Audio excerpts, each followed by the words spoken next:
غلط کیا ہے، میری اجازت کے بغیر لگائی ہے، اس کا مجھ سے میری جماعت سے کوئی تعلق نہیں ہے۔ جی میں تردید اور لا تعلقی کا اعلان کرتا ہوں، جنہوں نے میری تصویر لگائی انہوں نے خیانت کی، غلط کیا، میری اجازت کے بغیر لگائی، ہمارا اس سے کوئی تعلق نہیں، گمراہی کی طرف جانے کے راستے کھل رہے ہیں اس سے۔ یہ الفاظ ہے غرض فاروقی صاحب کے۔ اس کے علاوہ جی تقی عثمانی صاحب کا نام بہت لیا جا رہا ہے کہ جو تقی عثمانی صاحب کی تقریض ہے، ان کے جو ماہرین تعلیم میں سے جو اقتباسات لگائے گئے ہیں اس میں تقی عثمانی صاحب کی تقریض ہے۔ شیخ تقی عثمانی صاحب بہت بڑی شخصیت ہیں، دارالعلوم کراچی ان کا ادارہ ہے۔ ہم یہاں پہ بات کریں گے اس فتوے کی جو دارالعلوم کراچی کی جانب سے جاری کیا گیا ہے۔ اس فتوے کے اندر کیا کہا گیا ہے، اس دی علم فاؤنڈیشن کا جو یہ متفقہ مطالعہ قرآن حکیم ہے اس کے حوالے سے اگر یہ فتوے کو آپ دیکھیں دارالعلوم کراچی کا جو جاری ہوا ہے جناب 24 نومبر 2024 کو، جس پر دستخط ہیں مفتی عبدالرؤف سکھروی صاحب کے اور دانش کلیم صاحب کے، اس میں کہتے ہیں کہ موجودہ صورتحال میں طالب علموں کو چاہیے کہ وہ ہوم ورک کے لیے صرف اہل سنت والجماعت کی مستند کتب کا مطالعہ کریں، شیعہ حضرات کی کتب کے مطالعے سے مکمل طور پہ بچیں، اور آپ بھی اپنے بچوں کو حکمت کے ساتھ اس بارے میں آگاہ کریں تاکہ ان کے عقائد اور نظریات متاثر نہ ہوں۔ یہ ہے جی تقی عثمانی صاحب کا جو آپ نے کہا جو ہے نا ان کی تقریض لکھی گئی ہے۔ اور وہ کیا بھائی تقی عثمانی صاحب کو وہی چیزیں دکھائی گئی ہیں جس طرح مینگل صاحب نے کہا کہ وزارت تعلیم نے جو ہے نا ہمیں ترجمہ بنانے میں شامل ہے، لیکن ہم سے بہت ساری غلط چیزیں شامل کروائی ہیں اور بہت ساری بعد میں شامل کی گئی ہیں۔ اس کے علاوہ تقریباً 8 سے زائد دنیا کے مشہور و معروف دارالفتاؤں کے فتوے آ چکے ہیں جو میں باری باری مختصراً آپ حضرات کے سامنے رکھتا ہوں، جس میں سب سے پہلے دارالعلوم کراچی کا تو میں نے آپ کے سامنے رکھ دیا۔ اس کے علاوہ معاذ بن جبل کراچی کا ادارہ ہے بہت بڑا، اس کا یہ پورا فتویٰ ہے 2-3 پیجز کا، جس میں وہ لکھتے ہیں کہ اس نصاب کے پڑھانے سے اصلاح کی بجائے نقصان کا قوی اندیشہ ہے، کیونکہ اہل سنت والجماعت اور اثنا عشریہ کے درمیان اختلاف اصول و فروع دونوں میں ہے، جبکہ اس ترجمے سے جس کو مشترکہ کہا جا رہا ہے اور اس میں اہل تشیع کے لوگ بھی شامل ہیں، اس سے یہ تاثر جا رہا ہے کہ ان کے اندر کوئی اختلاف نہیں ہے، حالانکہ یہ بات ظاہر کے بالکل خلاف اور بے بنیاد ہے۔ اور نیچے آگے 7 نمبر پوائنٹ میں وہ کہتے ہیں کہ اس مشترکہ ترجمہ کے شائع کرنے کی کوئی خاص ضرورت اور باعث بھی موجود نہیں، کیونکہ اہل سنت والجماعت کا متفقہ صحیح اور درست ترجمہ اردو زبان کے علاوہ بھی کئی زبانوں میں موجود ہے۔ اس کتاب کے شامل نصاب ہونے سے اہل سنت والجماعت کے بچوں اور بچیوں میں اہل تشیع حضرات کے عقائد، اعمال اور افعال ایک جیسے معلوم ہوں گے، جس سے خلط مذہب کا اندیشہ۔ وہ آپ کو یاد ہے پچھلی ویڈیو میں نے کہا تھا کہ ابھی عارضی طور پر بچے پڑھ لیں گے، لیکن جو یہ سلسلہ آگے بڑھے گا تو وہ یوں مکس ہوتی جائیں گی چیزیں، گدلا پانی اور صاف پانی اپنے الگ الگ راستے پہ جا رہا ہے، یہ صاف ہے یہ گدلا ہے، لیکن جب ان کو آپ مکس یوں ملائیں گے آپس میں تو یہ آہستہ آہستہ آہستہ آہستہ یوں سرایت کرتا چلا جائے گا۔ تو وہ جو گدلا گٹر کا پانی ہے وہ تحریف قرآن کا عقیدہ، اللہ کے حوالے سے شرکی عقیدہ، ائمہ کے بارے میں عقیدہ وہ منسوس ہیں، وہ ان پہ وحی نازل ہوتی ہے اور وہ معصوم ہے۔ اس کے علاوہ قرآن سب سے جو جس چیز پہ ہے وہ محرف ہے، اصل قرآن تو جناب وہ 12واں امام لے کے آئے گا، اور بہت ساری چیزیں جو اس میں لکھی ہوئی ہیں، فصل الخطاب اور یعقوب کلینی کی جو چیزیں ہیں باقی بھی۔ تو یہ جناب ہو گیا معاذ بن جبل کا۔ اس کے بعد جناب میں فتویٰ پیش کرتا ہوں جامعہ اسلامیہ طیبہ کراچی کا، یہ تو خیر بہت لمبا ہے تو میں اس میں مختصراً اگر آپ کو کہوں کہ وہ کہتے ہیں کہ اثنا عشریہ کے من گھڑت قبائلوں عقائد نے 12 اماموں کو معصوم مان کر نبی کا درجہ، تعریف قرآن، صحابہ کو 3 صحابہ کو مرتد اور کافر قرار دینا، نماز پنجگانہ کے بعد صحابہ پر لعنت واجب قرار دینا، اور اثنا عشریہ کا اس بات پر اجماع ہے کہ احادیث کا پورا ذخیرہ 4 کتابوں پر تقسیم ہے، جو کہ اصح الکتب جنہیں وہ کہتے ہیں، جن کے نام یہ ہیں کافی، ملا یعذر الفقی، تہذیب، استبصار وغیرہ۔ اور اس لیے ہماری معلومات کی حد تک اور قرآن و حدیث سے اخذ کیے گئے عقائد کے مطابق قرآن پاک کا مشترکہ ترجمہ پڑھنا یا شائع کرنا، اسے نصاب کا حصہ بنانا بظاہر اس کام کا کوئی فائدہ نہیں ہے، اگرچہ متن اور ترجمہ اہل سنت کے عقائد کے مطابق کیوں نہ ہو۔ 1400 سال سے اہل سنت یہ کام بخوبی سر انجام دے رہے ہیں، اس نئے پالش کرنے کی کوئی فائدہ نہیں، اس کے فوائد کرنے کی بجائے نقصانات ہیں۔ 1400 سال سے چل رہا ہے، اب تک ضرورت پیش نہیں آئی۔ اچھا پھر مزے کی بات یہ کہا جاتا ہے کہ جناب یہ ترجمہ تو ہمارا ہے، تو اس پہ اگر شیعہ بھی متفق ہو گئے تو کیا حرج ہے، ان کی تقریض بھی شامل کر لی گئی ہے۔ تو میں آپ حضرات سے پوچھتا ہوں کہ شیعہ ہمارے اس ترجمے کو صحیح مان رہے ہیں نا، تو ٹھیک ہے، جو قادیانی ہے وہ بھی تو اس ترجمے کو درست مانیں گے، ٹھیک ہے، ان کے چند اس کے اندر اپنی تشریعات کے اندر اور آیات کے اندر اپنی ان کی تشریح اور اپنی کچھ چیزیں ہیں، اس کو تو وہ بھی مانتے ہیں۔ تو کیا آپ یہ بات قبول کریں گے کہ اس کے اندر شیعوں کا اس کا قادیانیوں کا بھی وہ شامل کر لیا جائے؟ کیونکہ قرآن کے معاملے میں تو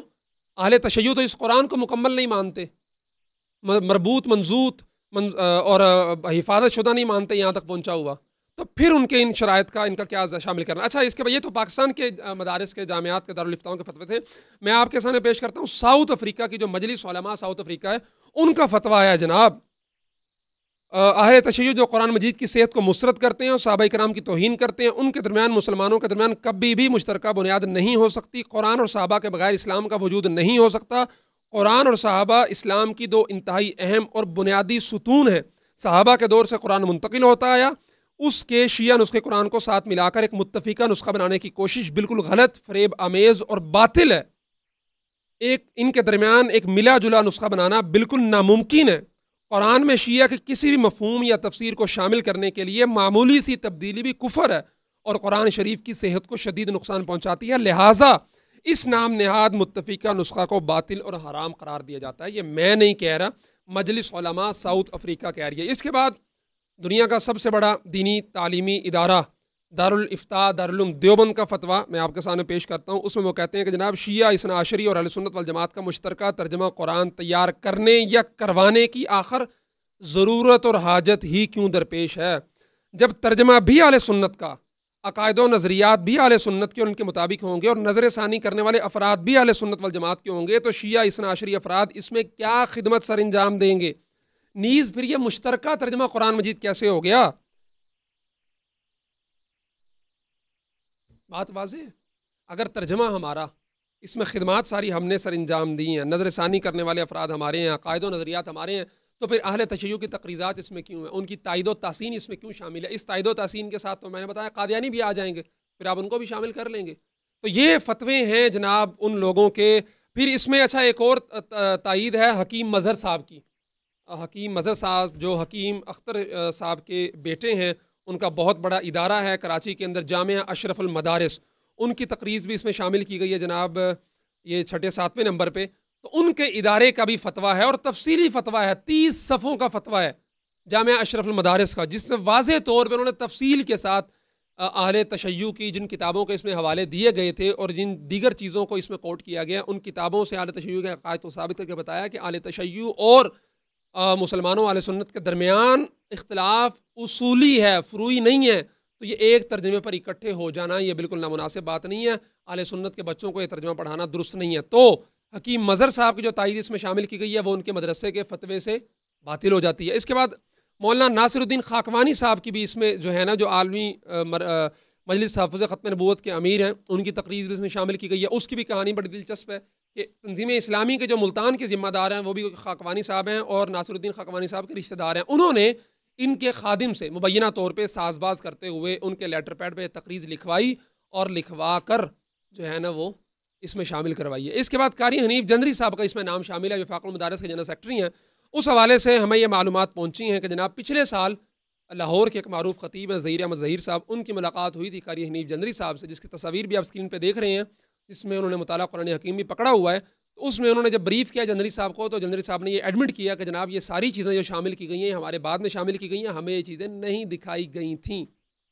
تو یہ ہے جی ساری صورتحال اور جواب ان لوگوں کا جو کہہ رہے ہیں کہ یہ ان علماء کے اس میں شامل کیے گئے ہیں۔ منظور مینگل صاحب کا نام ہے، انہوں نے واضح طور پہ کہہ دیا